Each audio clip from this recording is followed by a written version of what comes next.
welcome back. I'm so glad you're here. I'm Coach Julia, and today we are going to be working on 3 turns. Now, 3 turns are a kind of footwork. They're a turn. And what makes them unique is that they stay on the same circle while they're done, but they switch edge. So if you're going to go in on a forward outside edge, you're going to end on a backward inside edge. All right, so they always change edge, change direction, but stay on the same circle. So these can easily be practiced on a circle. For today, I'm using this little black line, and I've actually drawn the shape of the 3 turn on the ice.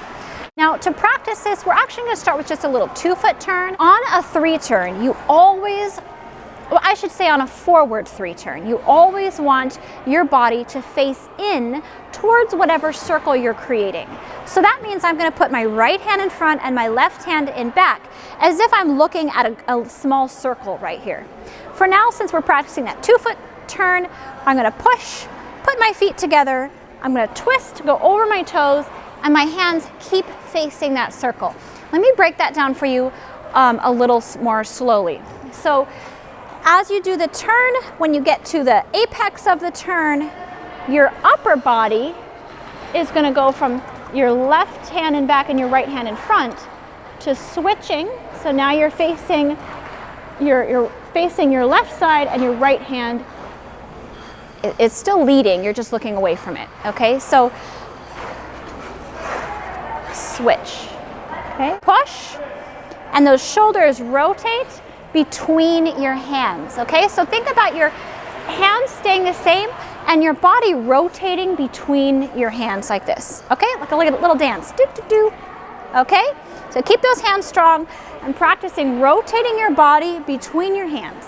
We call this movement checking the arms or checking the shoulders, and it's something you're going to hear a lot when learning various different kinds of turn. For the 2-foot turn or the 1-foot turn, you want this check to happen at the exact same time as you are making the turn with your feet. So your upper body checks as your feet turn. For the feet on this 2-foot turn, you're going to lift your heels as you turn. You're using your rocker and a little bit of your toe picks to create this turn.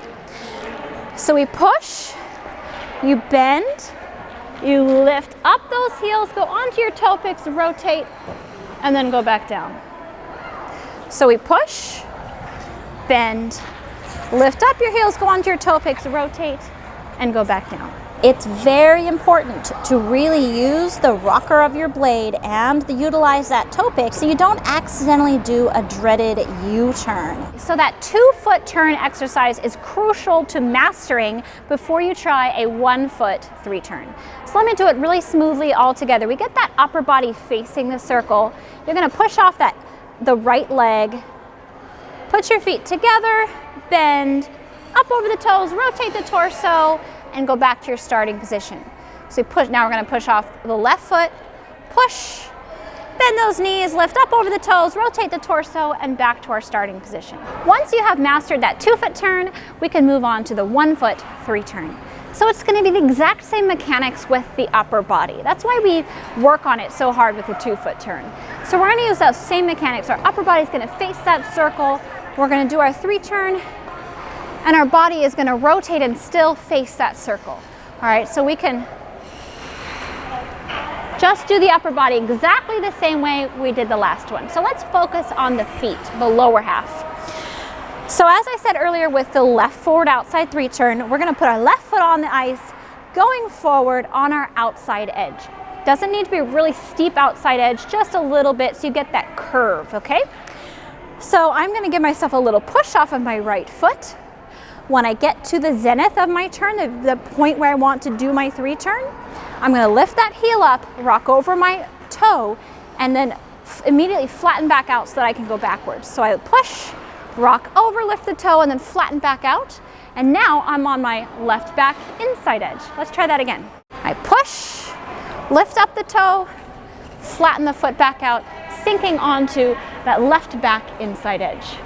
All right, so let's talk about the ending position. So we know what the beginning position is, that upper body facing in the circle, pushing off the right leg, giving that nice extension.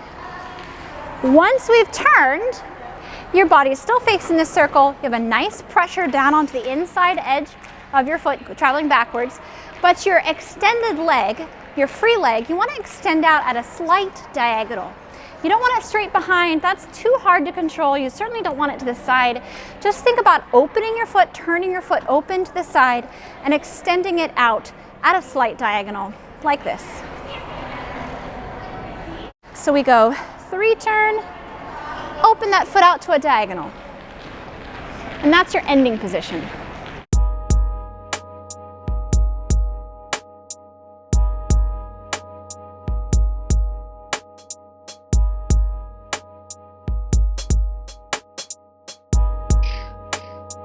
So that was your left forward outside 3-turn. Now we're going to try some right forward outside 3 turns.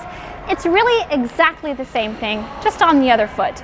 And you need to learn these whether you're right-handed or left-handed. So don't think because you're right-handed you don't have to learn one side, you're left-handed you don't have to learn one side. We all have to learn all the turns, okay? So we're going to put our right forward outside edge in front of us. So just a little slight lean towards that outside edge. Our left foot goes into T position behind us. I'm going to put that left hand in front, right hand in back. So again, I'm kind of facing that circle. Remember how I said that on the other side. We're facing the circle. We're just going to give ourselves a nice little push. Rise up in the heel, go back flat down onto that inside edge, and hit that nice extended ending position. When you're doing footwork, especially when you're just learning footwork, it's important after the turn, after a 3-turn or maybe a bracket, to find a low extended position. So you get stability by bending that knee and using all those muscles, and also by extending those arms, giving yourself nice posture and engaging all those muscles through your core and engaging that leg out to the side. That's a very stable position. So if you're a little wobbly, press out, extend, and that'll help you get a nice solid 3-turn at the end. Make sure you're using your arms and shoulders properly so you have that nice check through the turn. You want to make sure you're staying right up on the top of your circle so your 3-turn doesn't dip in really deep and create like an M shape. This often causes you to whip through the 3-turn and have a wild, uncontrolled turn. And your free foot is going to give yourself a push, extend out behind you, and then as you approach the apex of the turn, it will slide just past your body, not a big swing, but just move right past, move in front of you, so that once you do your turn, it is already extended out behind you into your nice checked position.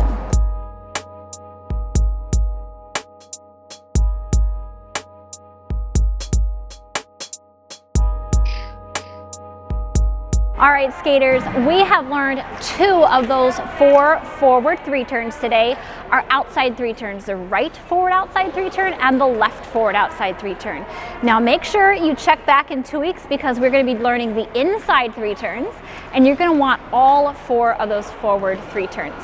I hope you enjoyed this one. If you did, give us a thumbs up, and of course I always look forward to reading all your comments in the section down below. If you haven't subscribed yet, then hit that subscribe button down below so you can see all my videos when they come out. Happy skating, and I'll see you next time.